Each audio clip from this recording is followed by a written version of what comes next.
ಎಲ್ಲರಿಗೂ ನಮಸ್ಕಾರ. ಸುಳ್ಳು ವಾರ್ತೆಗಳಿಗೆ ಸ್ವಾಗತ. ಓದುತ್ತಿರುವವರು ಚಿರುಮುರಿ ಚಂದ್ರು.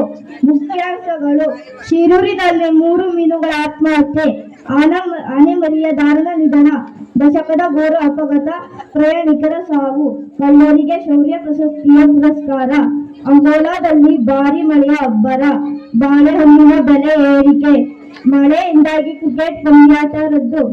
ವಿವರಣೆ: ಎಸ್ಎಸ್ಎಲ್ಸಿ ಪರೀಕ್ಷೆಯಲ್ಲಿ ಫೇಲ್ ಆದ ಕಾರಣ 3 ಮೀನುಗಳು ನದಿಗೆ ಹಾರಿ ಆತ್ಮಹತ್ಯೆ ಮಾಡಿಕೊಂಡ ಘಟನೆ ಶಿರೂರಿನಲ್ಲಿ ನಡೆದಿದೆ.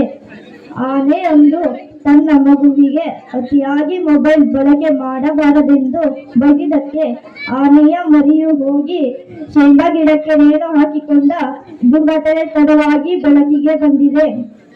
ವಿಮಾನ ಒಂದಕ್ಕೆ ಒಂದು ಡಿಕ್ಕಿ ಹೊಡೆದು ವಿಮಾನದಲ್ಲಿದ್ದ ಸುಮಾರು 10,000ಕ್ಕೂ ಅಧಿಕ ಪ್ರಯಾಣಿಕರು ಮೃತಪಟ್ಟ ಘಟನೆ ತಡವಾಗಿ ಬೆಳಕಿಗೆ ಬಂದಿದೆ. ಬ್ಯಾಂಕ್ ಲೂಟಿ ಮಾಡಿದ ಪೊಲೀಸರನ್ನು ಕಳ್ಳರು ಬಂಧಿಸಿ ಜೈಲಿಗಟ್ಟಿದ ಘಟನೆ ಪಕ್ಕದ ಊರಿನಲ್ಲಿ ಸಂಭವಿಸಿದೆ. ಕಳ್ಳರಿಗೆ ಶೌರ್ಯ ಪ್ರಶಸ್ತಿಯನ್ನು ನೀಡಿ ಗೌರವಿಸಲಾಗಿದೆ. ಅಂಕೋಲಾ ತಾಲೂಕಿನಲ್ಲಿ ಭಾರೀ ಮಳೆಯಾದ ಕಾರಣ ಚಪ್ಪಲಿಗಳು ಈಜು ಕಲಿಯಲು ಶುರು ಮಾಡಿದೆ.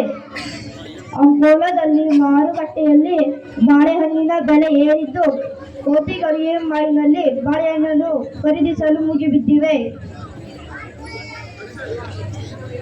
ಸಮುದ್ರದಲ್ಲಿ ಆಯೋಜಿಸಿದ ಜಲಚರಗಳ ಕ್ರಿಕೆಟ್ ಪಂದ್ಯಾವಳಿಯು ನಡೆಯುತ್ತಿದ್ದು, ಭಾರೀ ಮಳೆಯಾದ ಕಾರಣ ಪಂದ್ಯವನ್ನು ಅರ್ಧಕ್ಕೆ ಸ್ಥಗಿತಗೊಳಿಸಲಾಗಿದೆ.